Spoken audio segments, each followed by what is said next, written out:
Hello, everybody. Welcome back to the desk. Moss1 here, Initialize in the middle, Nymera over on the other side. And I don't know why I'm in song and music and dancing because, honestly, if you're V3, that's what you probably need to start doing because singing and dancing is an option at this point. And gentlemen, AXIZ look unstoppable after a game which, to quote Nymera, they shouldn't lose, and now the fastest game in playoffs.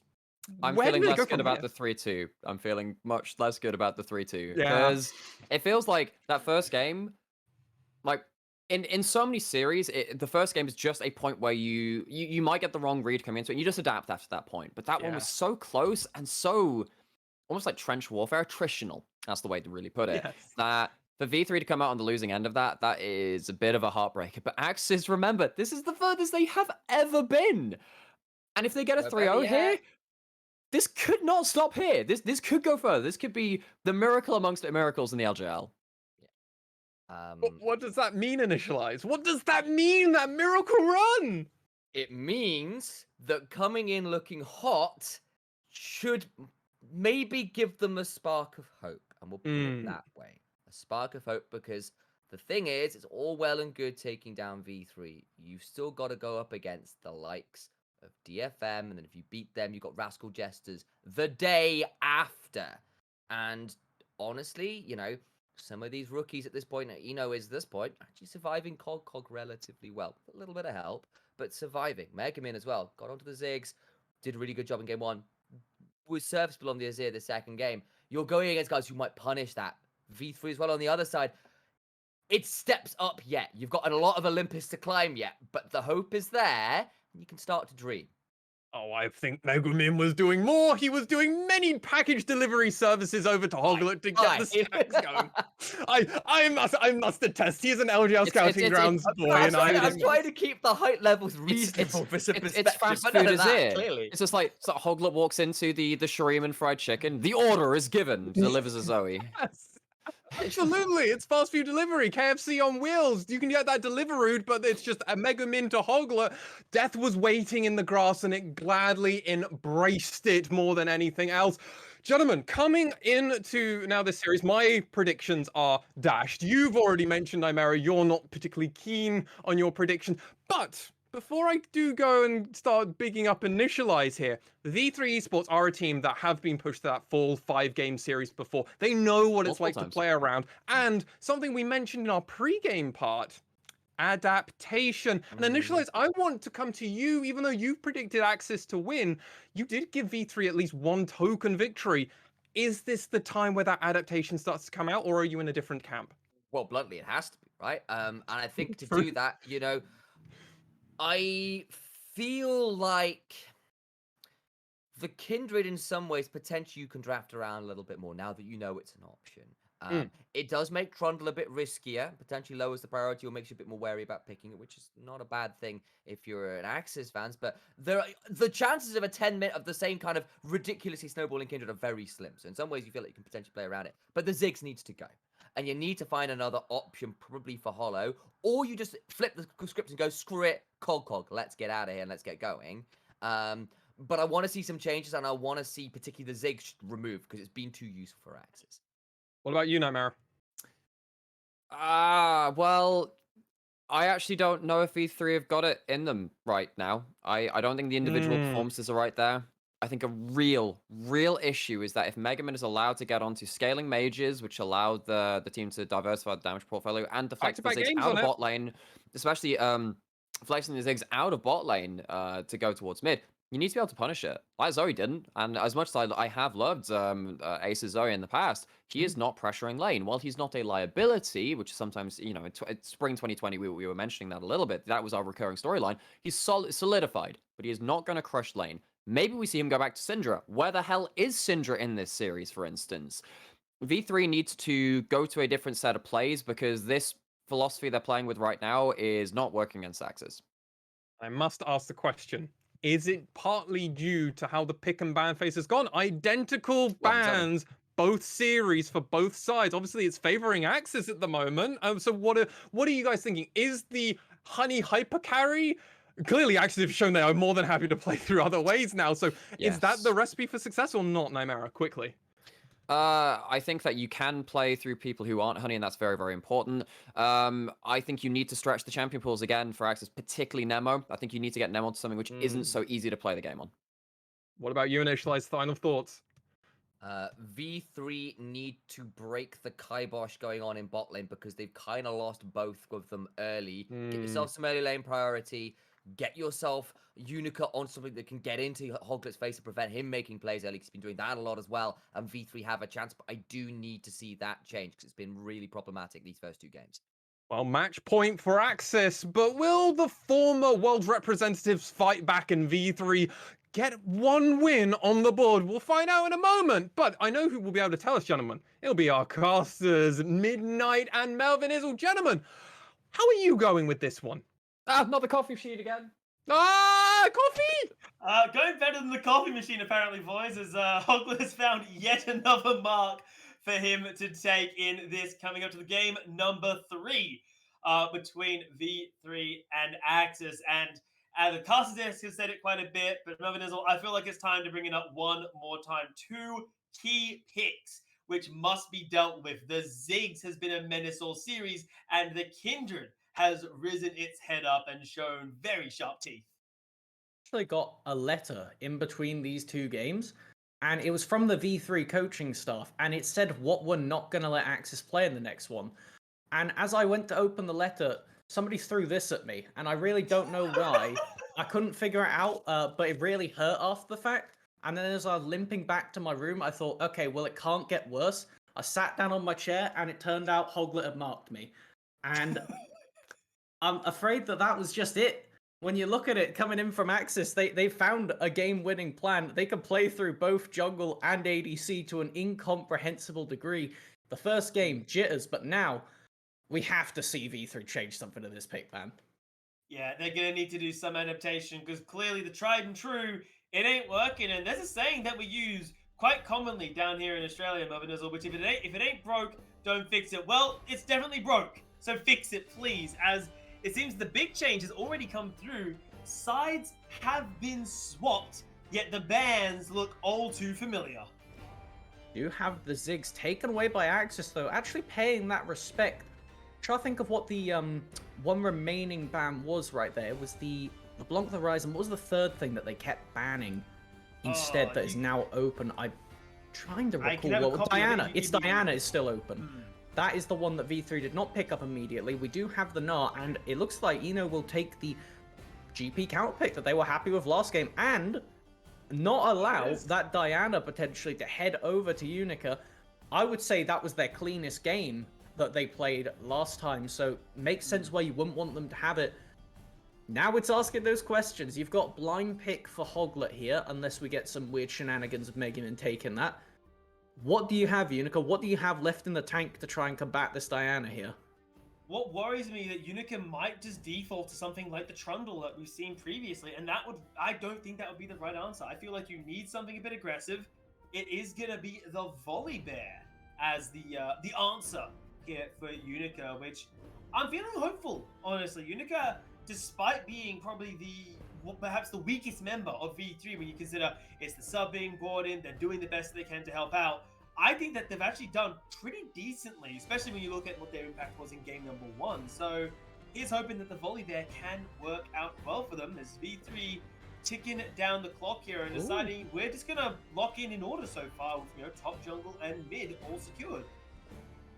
Theoretically, that Galio could get flexed to support, but I don't think it will. It is a solid answer into Diana as a champion because Galio can go for that heroic entrance, and then it mitigates a lot of the Diana's burst damage. However, when it is paired with this Yasuo that I think Megaman will be completely happy to pick up if they go for it. They're actually going to pivot to the Renekton though, point and click CC. This is not so good for the Galio.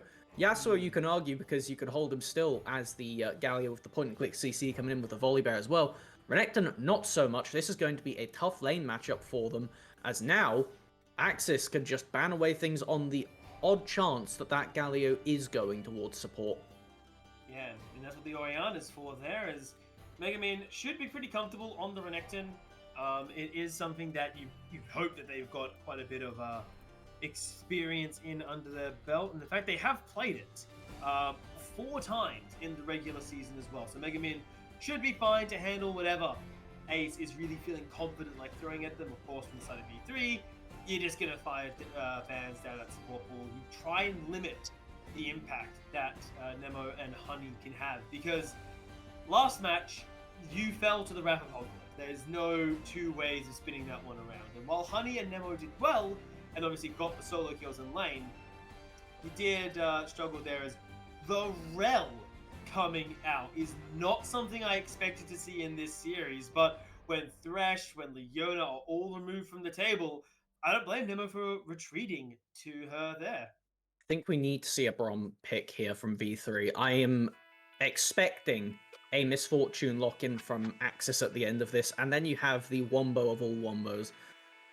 I don't think this Alistar will save you the game. Yes, it's fine into the Rel as like the counter pick. It's the skill matchup where both of you can cancel each other's engage, but just with how decisive AXIZ was last time, if you get around dragon fights, if you get around team fights against this kind of squad, they do pick up the Varus to try and chip down from afar. I think Hollow is going to have a really tough time at this one. You're already guaranteed against the GP. What is it that Honey wants to reprise their role on this time? Looking through, Ezreal's still open if they want to take it slow. I think the Misfortune makes the most sense. Kai'Sa is open if they wanted to go for the full dive. Samira will be the lock-in. I am sorry for you, Hollow. Best of luck in this game, but you are the only thing that can get hit by that blade well. You're the only skill shots. That Chain of Corruption will never be allowed to land. No. And what's most alarming from V3's composition here is in the last match, we saw them running 2 damage sources, Liliana as well. But in this case, you've got a Galio as your mid laner, which isn't high damage. You've got a Volibear in your jungle, which is decent damage, but not great damage. You've got a cutesy little Gnar, which is good damage, but not great damage. So my concern is V3 are basically saying, Hollow, good luck. And you have to somehow now save Hollow from the dive of, oh, I'm going to look at AXIZ's lineup and say, the 5 members that they are bringing to the table. Oh, I wasn't calling it correctly. There we go. The 5 members that they are bringing to the table to dive the hell out of you. And I think this little guy, in the hands of Cogcog, there's a chance. Right? Cogcog's done really well, especially in the hands of the Gnar so far. There is every possibility that it does pan out for them. It is possible, but I think that it's not likely, just because you need to be disengaging as the Gnar in this case, because the Diana and the Rel are going to jump in. So yeah, you can look up for some sick combos, but Hollow will die. At the end of the day, if they don't have Flash, you do not have a team to protect them. Alistar can only headbutt one person. Gnar, yeah, you can go for the chuck them into a wall, but that doesn't mean that your ADC has escaped. And if you are burning all of this to stop Diana, Samira is in the game. You have good tools. You have the Volibear point and click. You have the Alistar point and click. You even have that Gnar and the Galio who can kind of control zones. So this is a really tough game for Honey, but this is a statement game. If they pop off on this Samira and they can pull off this, I would actually start to think this is a team that could take it to DFM next week. Yeah, I mean, I love the change, because throughout the course of the season, how the last couple of weeks of the regular season, we have seen a high prioritization of range, Varus, Ashe, those kind of champions, Aphelios, where you want to keep your distance as much as possible with your marksmen. And that's what even this series has played itself around with the Ziggs, keep your range.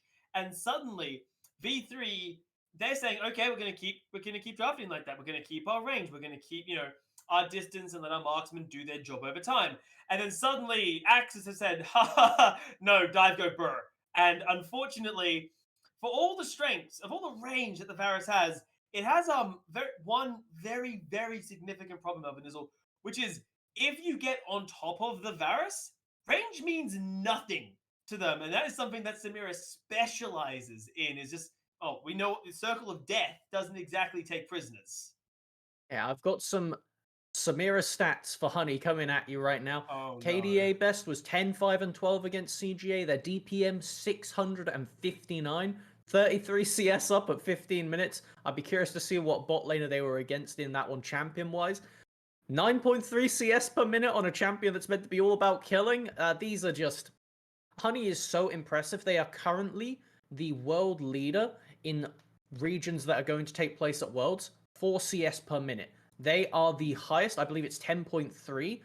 They are tied with somebody else, and they are over Teddy and Ruler and Reckless and all these other ADCs. Everybody else that you know the name of, they're above them. And it is astounding how good Honey is. I would say in the first game, they looked a bit jittery. The game was very much a bit out of their hands at times, but they still managed to perform. In the second game, beautiful stuff from Honey and Nemo. You could see them back on form. And this time, if this isn't a bot lane where you could just stomp lane, I don't even know what. I mean, speaking of how dominant that lane can be, the combo I love with Samira is Samira Rakan. Because you can just, Samira can dive forwards with the E, Rakan battle shields onto her, and then does his knock up. The theory is rather simple. You get on top of them, you kill them. Now, in this theory, let's look at it. Rel can jump on them, CC them, and then CC them again with the E, and if the ult's up, pull them in. And while all that's happening, Honey gets the passive hit in, Honey just gets to wail on Hollow, and unless Reyna reacts instantly and is ready to go from the moment the engage comes in, it goes downhill for Hollow. So V3 have got a lot of things they have to worry about in a game where, while all this is happening, they have to have knowledge sitting there just in the back of their mind, like an elephant in the room, saying, hey, if you lose this game, if you make too many mistakes, you're out. You're done. You're not taking another step towards the ultimate prize of Worlds. And that, after the last game you just had, the morale is always a question you have to take into consideration with some of these players. I would say the worst part about that is that Unica is the one that needs to make plays in this game. Bot lane can't really do it. Hollow doesn't have the opportunity to make plays onto Honey. If you don't kill this bot lane of Samira Rel by level 3, they're just going to be able to pressure you and avoid all form of committal engage. Anytime they go to try and take a hefty trade, it just won't be allowed to resolve in your favor. Megumin on this Renekton will be able to beat up Ace. There's no two ways about it. They're going to be fine in this matchup alone. Top lane, we saw had a great time against the Gnar last game. They had a lead because of Hoglet, so it has to be Unica getting top lane, getting mid lane, getting bot lane ahead. We need to see this Volibear proactive. They have actually skipped the Krugs, skipped the Wolves, and they're going for a 4-camp into gank. The question is, will they be able to get anything done? Because if you look at the minimap, Hoglet is keeping pace with them as this Diana, yet they've full cleared so far. Yeah, but this looks very familiar. In fact, if I recall games 1 and game 2, this is the exact pathing that Hoglet took himself. The Bedino isn't being left alone there. Hoglet hiding at the Krugs, but V3 not able to commit to the dive there. And suddenly, Unica's like, well, do I go back to my camps? Do I just secure Scuttle Crab? Do I potentially lose my top lane into a Hoglet gank? It's a bit of an awkward situation because I don't even think he's going to be able to secure the Scuttle Crab potentially uncontested because Megumin could absolutely just say, hey, I'm coming to the crab. And it looks like the only reason they're not going for it is because they want to try and keep this mid prio so they could look to go top lane during this play here. I feel like I've seen this a few times before, but they have a target to jump out. Yeah, and Hoglet getting out without too many problems there, and TP Burn puts Ace in a bit of an annoying spot now because now he has to make his way back to his lane, and I don't know that he wanted to teleport there. Like in an ideal world, in an ideal world, Ace doesn't get caught like this either. The early shield of Duran does get a nice aftershock proc, which lets Ace get out without too many problems, but this is a lane that sucks to be in, and now Ace doesn't even have teleport to make that lane a little bit more survivable. So it's a rough situation for V3 to be in. Their top lane is getting pressured out a little bit there. Ace is in a really bad matchup, and the place where you would hope things would be going really, really well, with Hollow and Reyna, they don't even have that big of a CS lead. Not again. So Hoglet tracked the CS, realized what Unica had done, invaded the Wolves, and is now forcing Cog off of minions again. Inno is just allowed to freeze this, and there's nothing you can do about it as this Gnar. You were telling me, you were holding the Gnar on your shoulder saying Cog needs to carry this game. Most experienced member for the team. They need to be the driving force in this lane matchup, but they are not being given the chance. AXIZ correctly identify it has to be the top side of V3 to get anything done. Shutting it down. Hoglet is managing to simultaneously full clear with efficiency, but also avoid any attempted comeback, any attempted proactive plays from V3, which, when I would say AXIZ have one of their slowest comps we've got that need to get level 6, need to get towards those first items, this is the way to play, as Ace is actually trying to get something done. Yeah, but Kokok just TP'd topside as well, so they've got to be careful as Honey does not get knocked up there. As now the TP comes in through and Reyna is just getting torn apart. Honey is looking for more as the CC comes through. Mega Man could flash to continue this chase down. Will they not do as exhaust coming down? V3 successfully disengages, but a questionable play because their top laner just TP topside. Why are you making a play on the bottom half of the map when you know that your top laner has actively used an ability that stops them from responding? I think this was a case of trying to get something done before, had the cannon barrage, knowing that as soon as that's done, all right, we can't make a play anymore because the opportunity is just dead. And now, with that GP ultimate available, they're going to be such a scary force for the map, as Unica did manage to steal the Big Raptor. Will they lose their life for it? They lose their flash, which removes that playmaking. It gives Honey more safety on this Samira, knowing, all right, they can't engage on me. They have to commit the ultimate first if they want to catch me. And I don't think we're going to get a replay of the bot lane play, so I want to bring attention to the fact that Nemo interrupted the Alistair combo, meaning that Honey gets pushed away to safety, and then that's why the chase happened. That's why AXIZ were in the lead for that entire play and forced V3 to have to retreat. Yeah, and when coming into this, you did talk about the fact that the matchup, the Alistar versus the Rel, is a bit of a skill matchup. As Hold Up, Honey getting engaged on, but there's nothing too much, that Reyna can do there. Hollow does not have access to Chains of Corruption, so can't really commit onto that one there. As it feels like for these two supports, whoever engages first between the two of them actually ends up losing out. Yep. So what do you do then in this situation? For V3, do you just sort of have to wait for Hollow to get access to those Chains of Corruption? Well, you can't, because Samira can just press W and it disappears. That's why Ace had to come down here. As now, we do have 4 people collapsing, coming down. Megamin's coming. Now, Hollow gets the flash out to safety. Reyna does a nice job to buy time. Unica coming through the reinforcements there, but a demolition onto Nemo takes him down there. Honey is forced to flash to safety as Hoglet is taken low. V3 have fought this one out well, as they will potentially be able to pick up Hoglet there. Ace coming down. Ignite shouldn't even be needed, as there we go. Hoglet's going to go down there. One more hit, but on the back end of that one there, they were able to take down Reyna. So not a total disaster for AXIZ, but far from ideal. You look at the recipients of the gold, I would say both teams are pretty pleased. Giving Ace a bit of money to try and help them in this super tough lane phase is going to be important. They can go back and potentially pick up some armor, but watch this right here.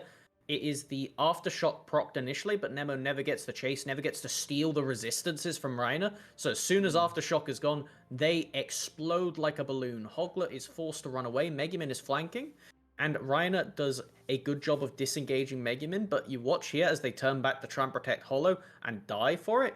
It means that it will be in the favor of V3, but Honey gets money. And now we have the Rift Herald being started by V3, and I think for the first time in the series, there is no counterpunch from AXIZ. Yeah, and AXIZ don't really need to contest this one here. They're saying, okay, you can take that objective, that's fine. Because they're not really in that position where they want to fight, right? The gangplank is still scaling up.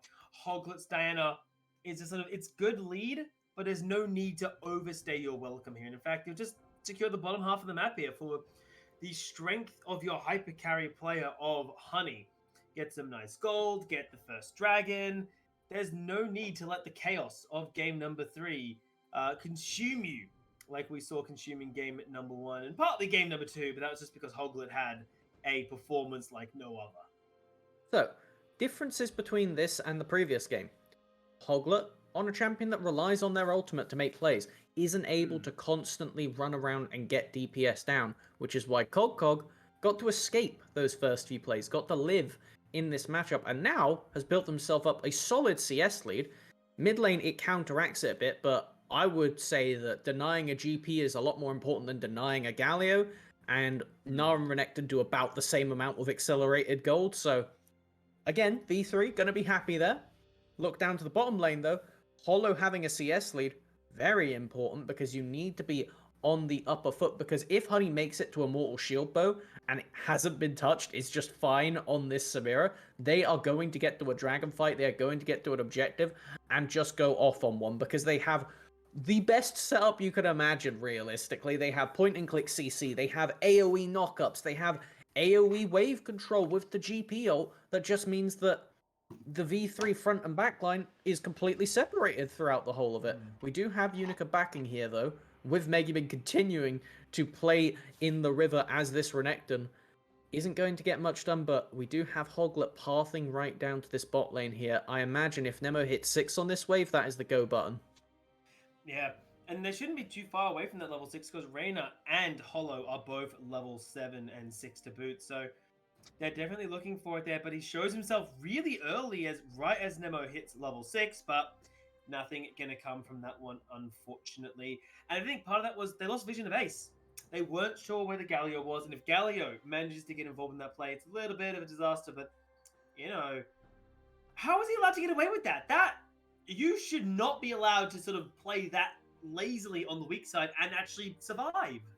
Didn't have minions, they couldn't punish the fact that GP's walking away because Cogcog couldn't collapse, but now there's a Crocodile here to counteract, and this is going to backfire fast, and meanwhile AXIZ is pressuring the bottom lane. It looks like, in actuality, V3 will still be happy with that, because they get rid of the GP ult, which means that now this bot lane dive is a lot less reliable. They can't slow the Varus, they can't lead it into the jungle and the support combo that they have going on here. Ace will be happy mid. They're actually going to just chop the Herald down for some initial plating. That's okay. It's not really what I would like to see it used for. You would really want to snowball Hollow because, as you said in Champ Select, they're your only damage. They are the only one of your champions that actually scales unless they are insanely far ahead. Yeah, so it's a bit of a questionable one. I feel like it's just try to get something, as obviously the bot lane is the focus for AXIZ. So why attack, what could arguably be your opponent's strongest point when you could actively go against the part of your opponent that isn't going to be nearly as strong and get Ace some gold, considering they're in a pretty unfavorable matchup. I think it's fair enough to say there, as you'll actually be given a blue buff as well, just to try and help keeping the wave clear and alive. And fun parts as item comes through him is in fact going to be the shield bow for Honey that we were talking about, and that's courtesy of the Oh No. And I think is the more interesting one for me is Hollow has rushed a Serpent's Fang of all items coming in here. It's 18 lethality still on this patch. Does innately counter the Rel and the Samira, because Rel always jumps in and gets that big shield. If you've hit them beforehand, the shield will be reduced. Looking through at the rest of them, Renekton will build a Starax. GP is likely to build a Starax. Diana has the inbuilt shield, so it will get value. I just don't know if it's the best first item in the game here, considering, well, you need to be able to actually kill Honey. If you half his shield, that's great, but they still heal a lot off of the ultimate. And it is something that Inferno trigger cannot be allowed to go off if V3 are to win a fight. And the fact that this game is going so slow, even Gold State, one dragon up to AXIZ, I think that right now they're happy. I think V3 are not sweating, but they definitely needed to be further ahead than this with that top side. They need to be making plays denying in this lane, because now they're just allowed to exist as a GP. They're 15 CS down. Great, they generate money anyway, so they're not actually going to be that far behind. If we ever toggle over to gold, I bet you it's going to be close enough to even with just how this is going. This Cog is getting the better end of it here, though.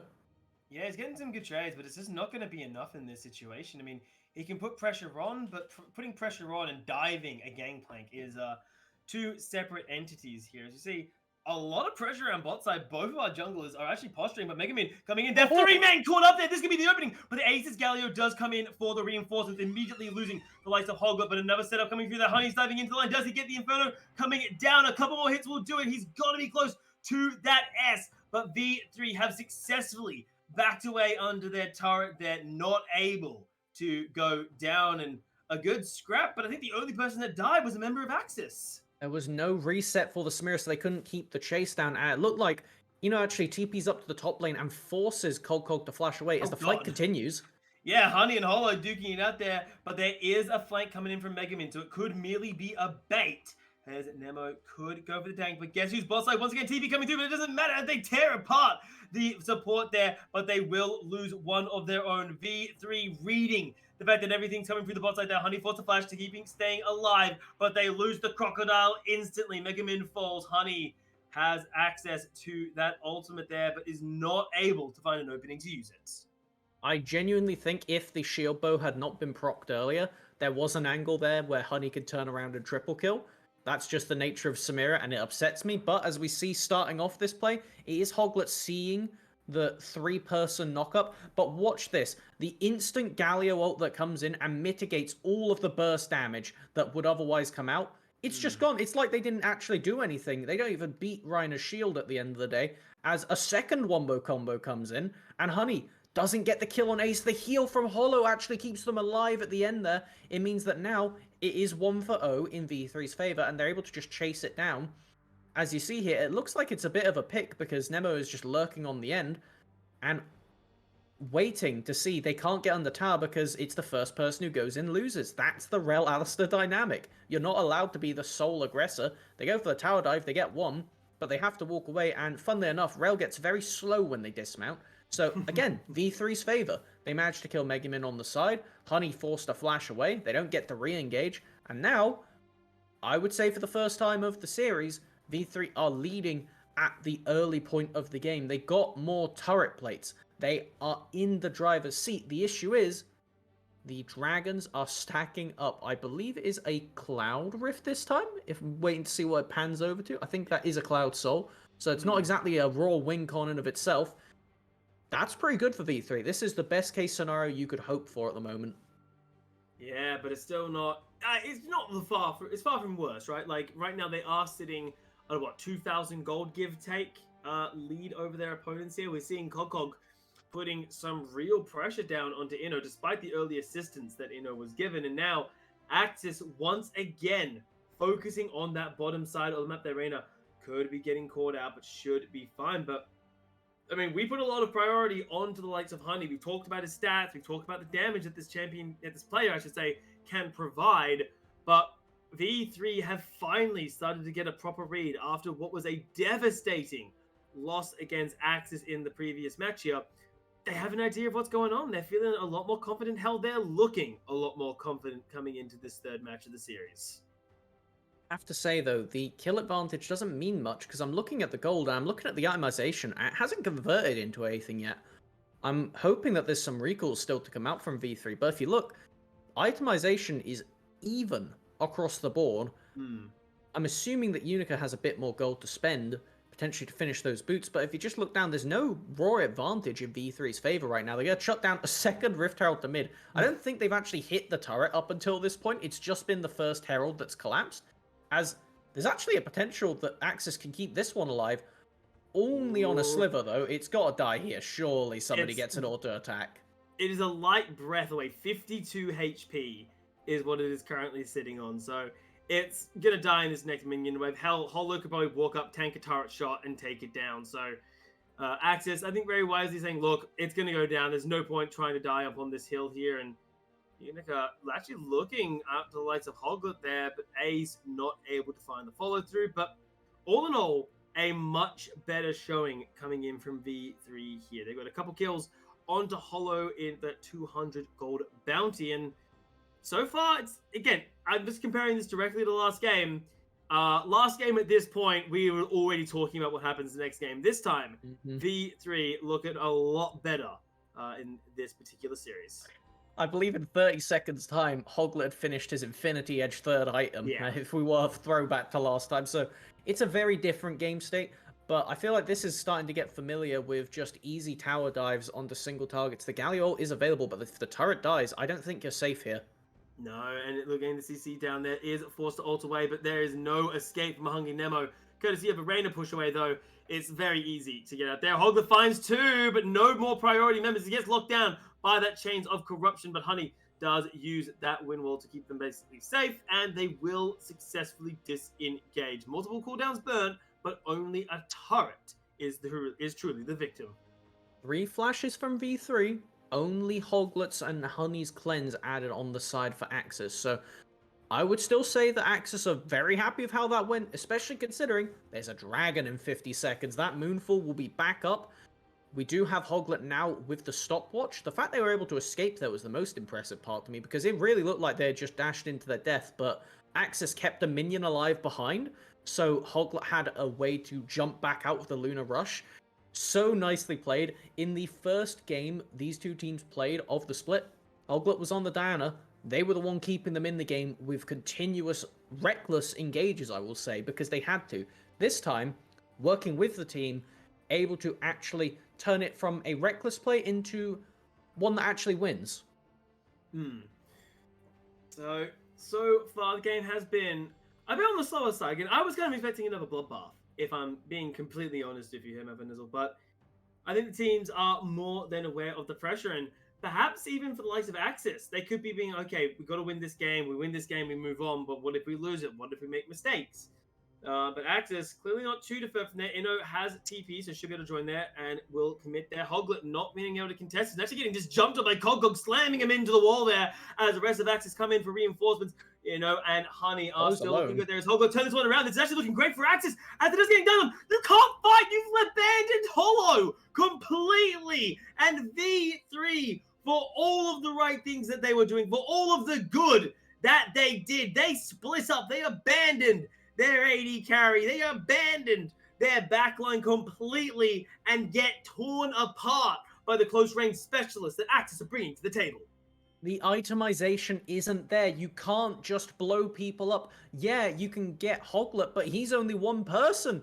And watch how this started off. It was V3 just taking the dragon.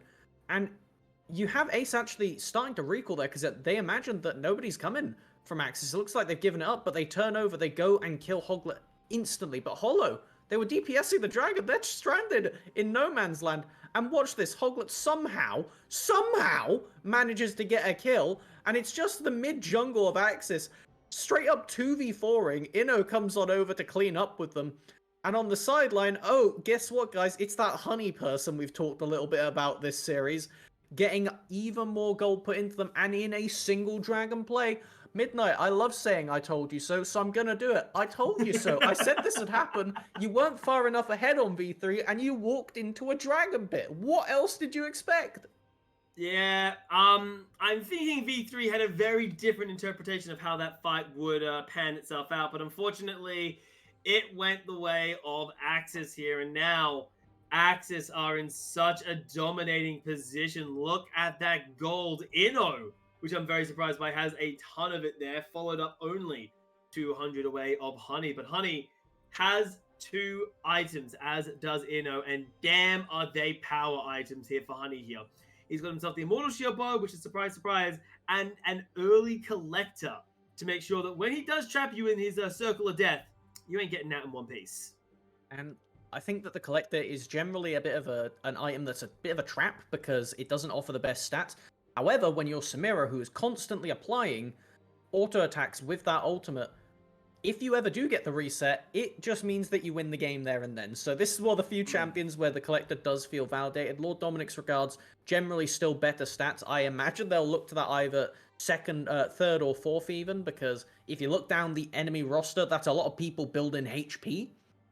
You're only going to get good value out of that item in the long run. But at this point, Honey is allowed to do whatever the hell they want. Yeah, and it's the point where now V3 have to start looking and saying, okay, well, how do we handle this? Like, what is the backup plan in cases? Is Cogog just... Cogog knows what this matchup... I mean, he was playing this matchup 2 games ago. Where he's like, yeah, okay, Renekton's going to try and hit me, and I'm going to hit the turret, and yeah. But speaking of Cogog in this game, because obviously Cogog in our 55-minute slugfest was instrumental, I think it's fair to say, for V3 in so many of their fights and so many of their recoveries.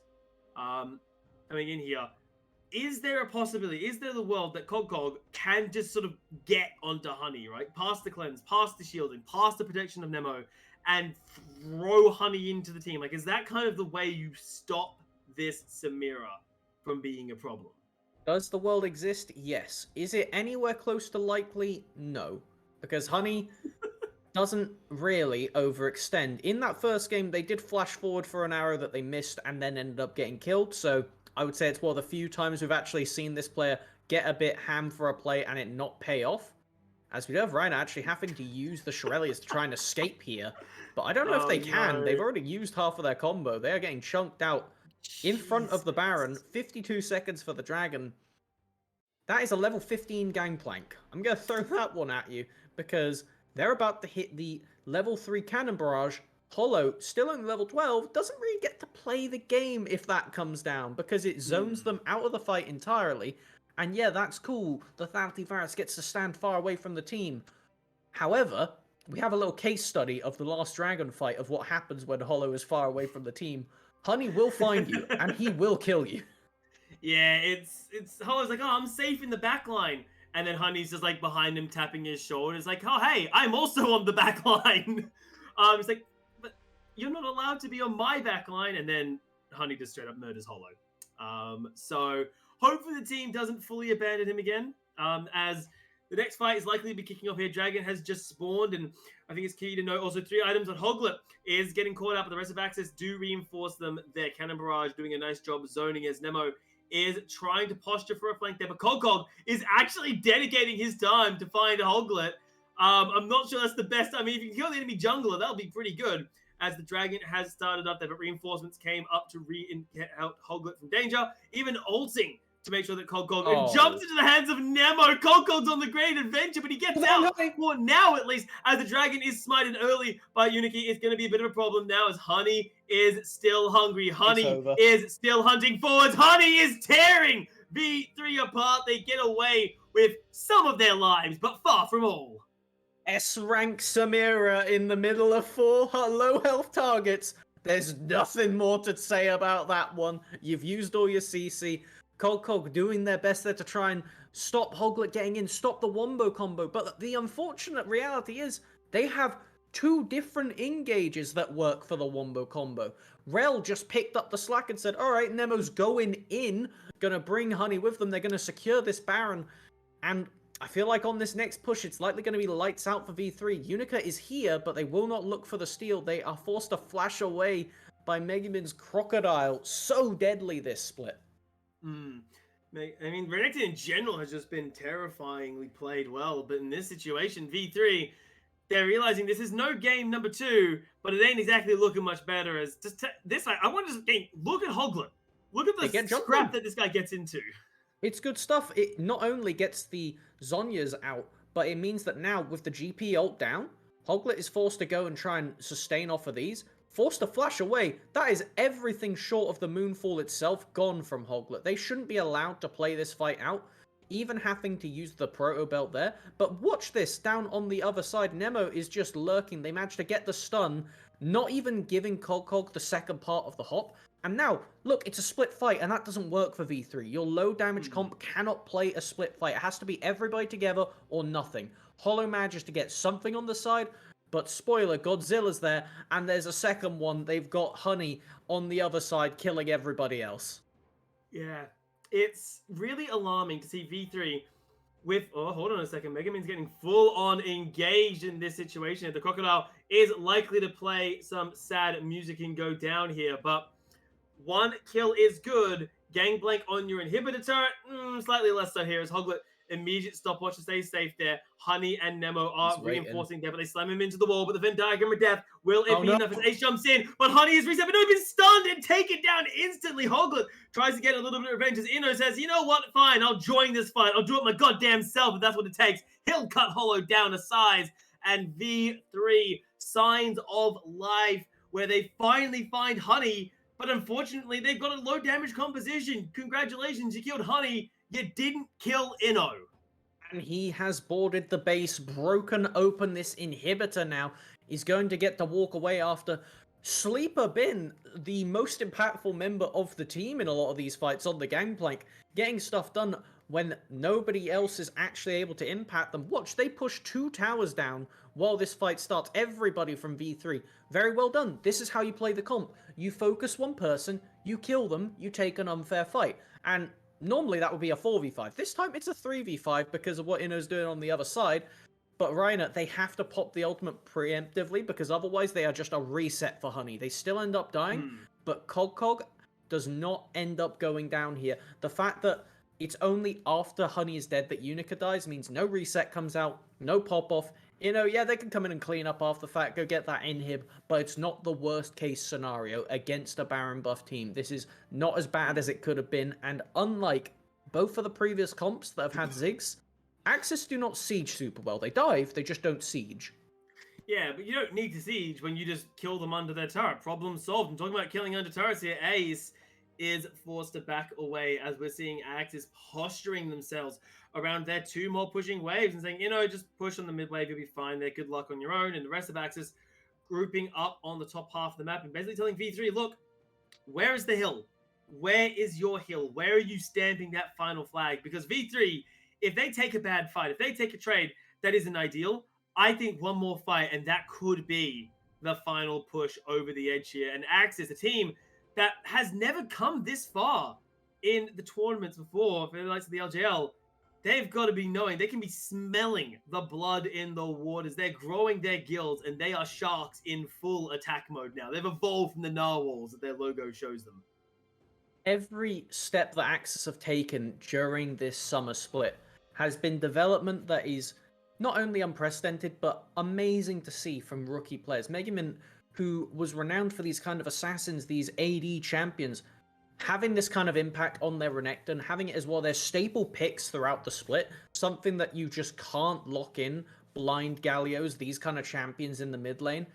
It just does so much for the team. It adds that flexibility. The fact that, you know, in this top lane on the GP is able to take it to Cog's Nart twice in a row, who is one of the best Nars we have. It's just mind-boggling that this team is coming through with so little experience and yet performing so well under pressure against one of our top 3 experienced teams. A little bit of a standoff there in the zoo that is the river right now. Are you talking to me?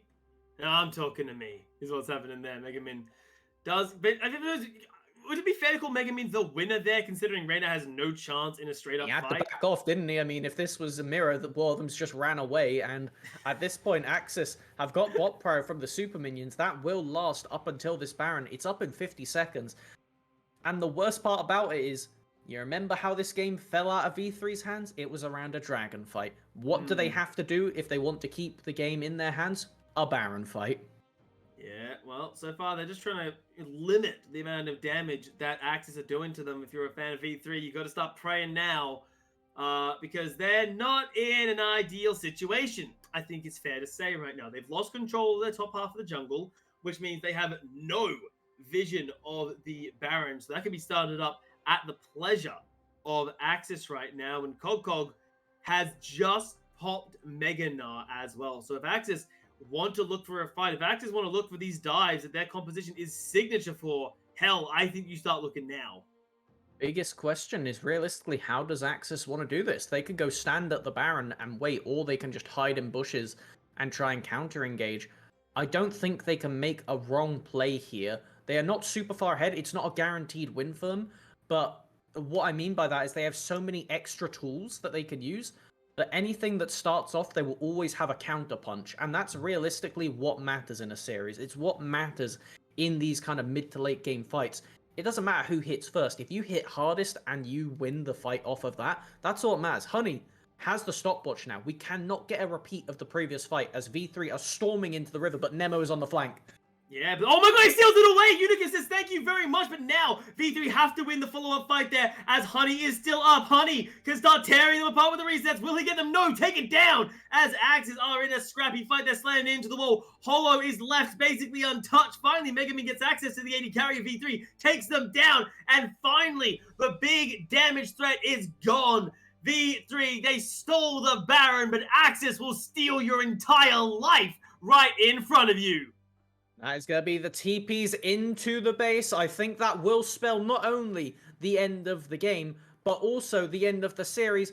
And I think most importantly, the end of V3 this split. AXIZ, our rookies, coming in from what was 7th place out of 8 teams in spring.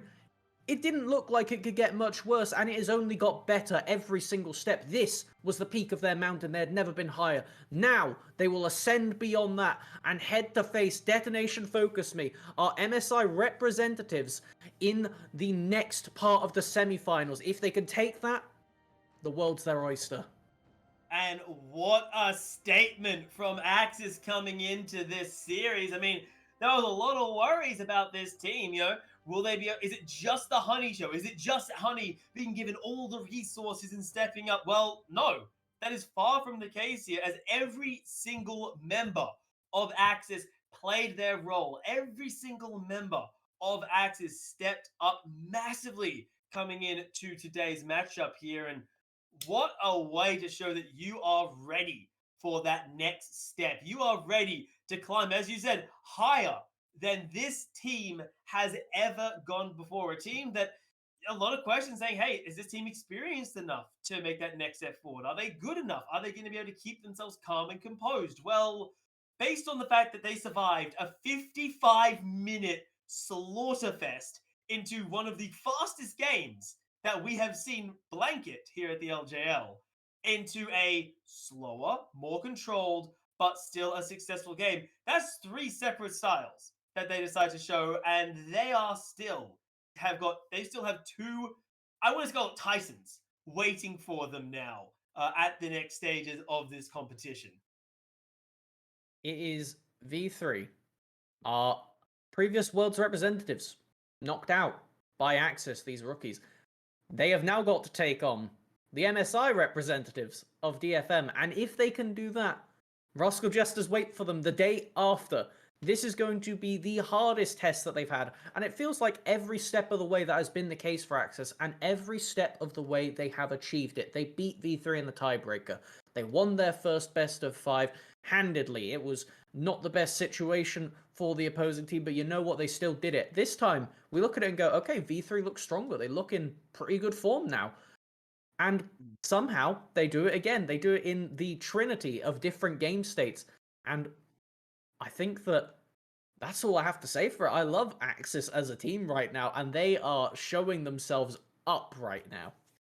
Yeah, an impressive performance, an impressive day that AXIZ will be more than happy to recount in the analogues of history, Mervinizzle. But on that, we will be going to a short break here over at the LJLOU. But do not go anywhere.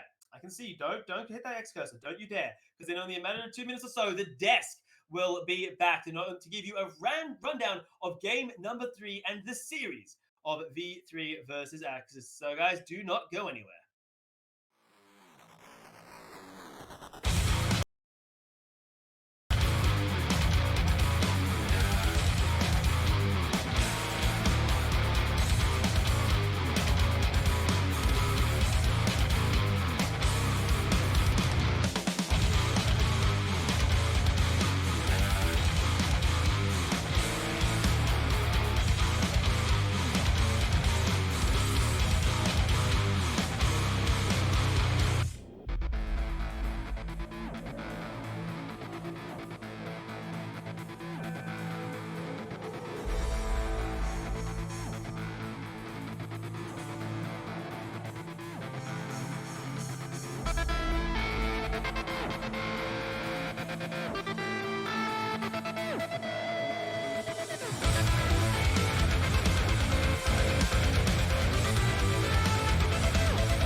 Hello, everybody. Welcome back to the desk. Masked One, Anish, and What do you know? Remind me, guys, what was the predictions again, and who won? okay, Initialize and Nymera. So, Nymera, we might need to I hate doing this. Initialize. Yeah. You were right. Oh, again, go on, just a little louder. Al, come on. Just go for it. Well, I was less right. You were right. You predicted a 3-2. It never came through, sir. Nope. No, it did not. I thought it'd be close. And technically, some of the games. Well, okay, game one was close. Game one was, yeah. yeah. But holy heck, very entertaining, right? Till a dying breath, though. Oh, absolutely. I mean, let's break that series down as Midnight had mentioned before he went over to us. The longest game in LJL of 2021. The shortest game LJL in 2021. And then a banger which honestly kind of cements everything. This was a game that was honestly some of the most competitive action in the early game, mid game, the transition. V3 fought back, and at points they were ahead in this game. It looked pretty good. I thought we might go to a game 4 at the beginning. That's though not the whole game, Nymera. There's a lot more to break down with that one. That there is. So I do have a clip. If we can go bring Let's ourselves see over it. to No, that, show which me, would be a really good point of showing how AXIZ managed to get ahead. Because if we're looking up here, first off, draw your eyes over to the goal. That means, of course, we look at this. V3 fighting for denial of soul point. They have a gold advantage. They have stuff like no cleanse onto the Samira. That's actually really important, particularly when you've got someone like the Galio who's managed to interrupt a lot of big plays coming through. So you're going to go through and just see what the important positioning is like.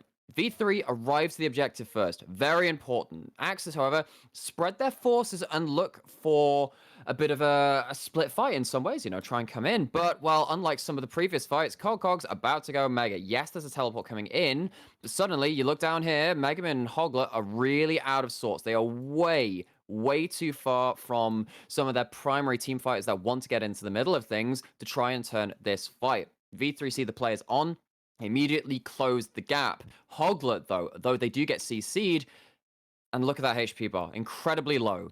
But they survive long enough, they're going to a Zhonya's. And by this point, Zhonya's has bought time for Inno to complete the teleport. They don't have themselves the cannon barrage, but they're starting to set up barrels. This will be we'll return to that one later. That'll be the Blue Peter experience. And in all of the mess, Hollow's been left out to dry. They don't have themselves a flash. They've used their ult already to middling effects. And V3 are looking at this going, wait, we had ourselves an advantage here, but AXIZ are more coordinated and buying time. 3-man Moonfall. Hoglet manages to get out using Reiner as a bit of a minion taxi and gets away from the melee range champions of Ace and Cog. Manages to get the full dunk onto their target, while the AD carry's dead. AD carry diff comes in at this point. Honey gets to run through with the extra move speed, and honestly, with the amount of time that Hoglet bought into the final amount of damage, you can see that AXIZ were very much on the same page through their jungler, through their AD carry, and V3 got a little bit messed apart there. They absolutely did, and that was a picture performance from the side of AXIZ and V3 Esports. Just kind of, well, as you put it perfectly, they came into that fight ahead. They looked to deconstruct it. However, that Zhonya's was critical from Hoglet to set up, allow that TPN, as you mentioned. And, well, after that, it was all just some semantics for them. Initialize, I know you're batting rather for AXIZ's side as the prediction, but honestly, this game looked, outside of the mess that was game number 1, game number 3 did have a lot of spots for V3 in this series. It definitely did, especially on the early game when you kind of saw that the items hadn't really come through for particularly the Samira when they were looking to do what AXIZ does. We'll say best, I think that probably is fair, which is focus around bot lane largely. And they went for a couple dives down there. The Ace really turned around, as well as Reiner actually headbutting away the Rellas. They were looking for the engage. Alistair into Rell is such a good option because you can deny the engage pretty well, and that happened a number of times. They go for a dive down there. Ace throws down the ultimate, the Moonfall from Hoglet, who's there, finds a 3-man Moonfall. Does no damage because it's a magic damage shield that comes through from the heroic entrance of Galio. They then look to redive a few minutes later, having lost a couple people. Galio teleports back in and makes it at least a 1-for-1. And at that point, you're saying, okay, well, the turnaround from all these people looking to dive in, you know, Samira and Rell and even though, of course, the Diana, you've got the Renekton, and those are 4 people who really want to get to the thick of things. If you can turn it around with things like Alistair and Galio, then you've got some options. But the later the game got, and the more you realize, yes, we've blown everything to kill the Samira, the harder it gets. But early on, you saw the counter engage looking pretty sick for V3. I mean, it's the signature pick for Ace. Looked really good at that point. Right? It's the champion he made famous and infamous at Worlds. Sadly, that wasn't going to be the case for him. And I think you said it perfectly. V3 got ahead. They needed to keep that lead going for them to actually transition and convert this into maybe a W. Didn't happen. AXIZ reigns supreme.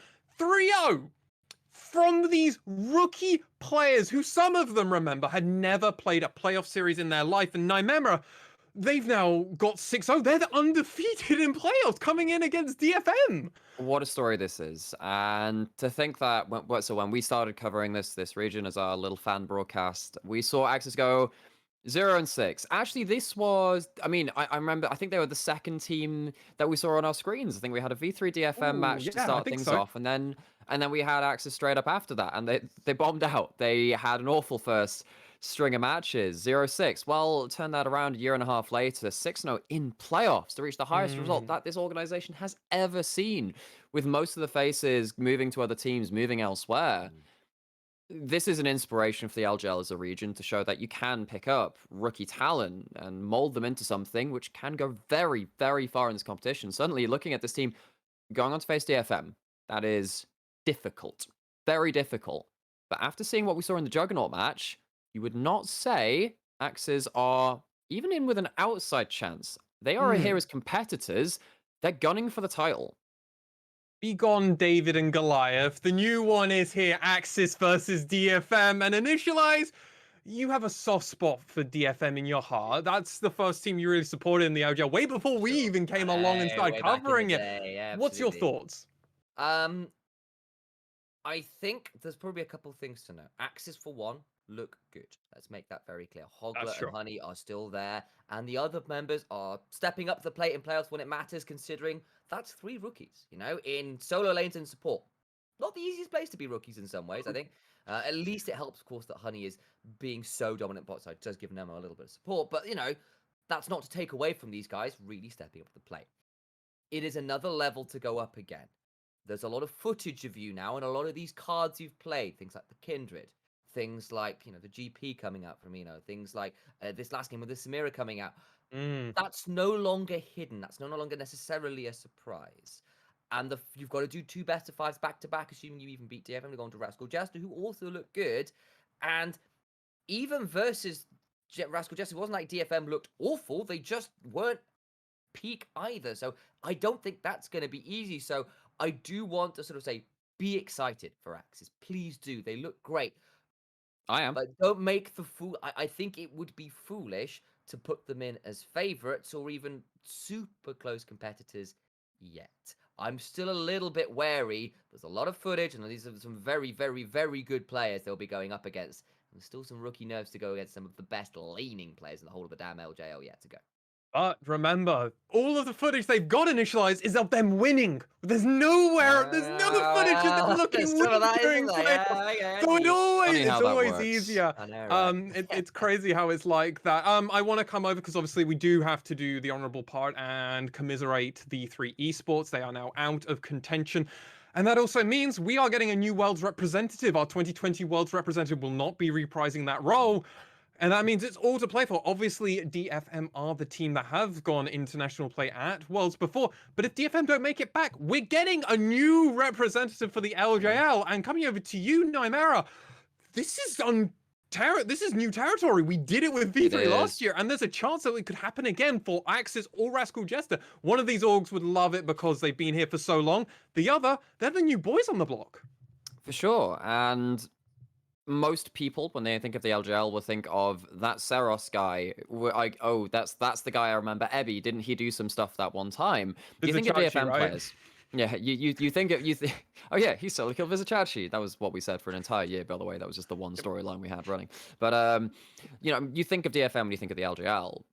I think what this split has shown and this playoffs has shown is that is just simply not the case. Do I think that another team could match what peak DFM could bring to an international stage? I'm not sure about that yet. Do I think that the LJL would be poorly represented out of these 3 teams? Absolutely not. I think that all of these teams are sensational at playing towards their their identities that they built up, and they do have identities, and that is so important because they're not just imitating. They found their strengths, and they are reveling in them. Yeah. Anything to add on to that and initialize? Because I think that's perfect. These teams are just building. We know what AXIZ's playbook. We know Rascal Jester. Yeah. DFM have the I've open got some- playbook, right? Yeah. So I mean, I've we'll got get to something really see. important to add. Look, this is really important, and it involves calling up your work, opening up your diaries, cancelling all your social and other events, and freeing up next weekend to be sat in your butts, on your butts in chairs, In your butt? likely what I have decided to be metaphorical. I'm gonna go with and defend myself on that one. The point is, you should be watching the series next weekend because we've got a semis into a finals with these three teams who look absolutely stunning at the best of them. And it should be some really good League of Legends. So please tune in and watch. It should be phenomenal stuff. And ladies and gentlemen, if you want more LJL action, LJL Academy starts tomorrow, and we're covering every single match as well, so don't worry. Monday, Tuesday, Wednesday, we have got you covered all the way up to Thursday, by the way. 4 games in a row. We then get to come back for a one-day break on Friday, and then we're right back at it, as Initializer said, for our finals for LJL, and then we can return back for Academy afterwards. We have got so much action for you. Initializer Nightmare, have you got anything else you'd like to say, plug, or just... This is 3-0. This wasn't my expectation. I'm perplexed at this point. This was meant to be last week. Nah, this series says all that it needs to about the LJL. If you have tuned in for the first time today, thank you very much for supporting us. Of course, we are here as a fan broadcast, and sometimes marketing that can be a bit difficult because we have to sit here doing 3 or 4 different jobs at once on the day, but the games like this make it absolutely worth it, and we hope we made your time worthwhile too. And with that all said, from myself, Mars Swan, your lovable host, my 2 analysts and co-founders of the LJLOU, and some of my best friends, Initialize and Nightmare, Reed, wherever you are up there, our producer, overlord, Chris, up with him because he makes everything look nice, by the way, here. And Really then nice. obviously, huge thank you over to Melvin Izzle for the meme machine content machine printer man, and Midnight, the Aussie from the down under that never seems to not have a pun to make about some form of League of Legends champion. Thank you That's so great. so much for watching, everybody, and we'll be back very soon with more OGL action. Bye! Yeah.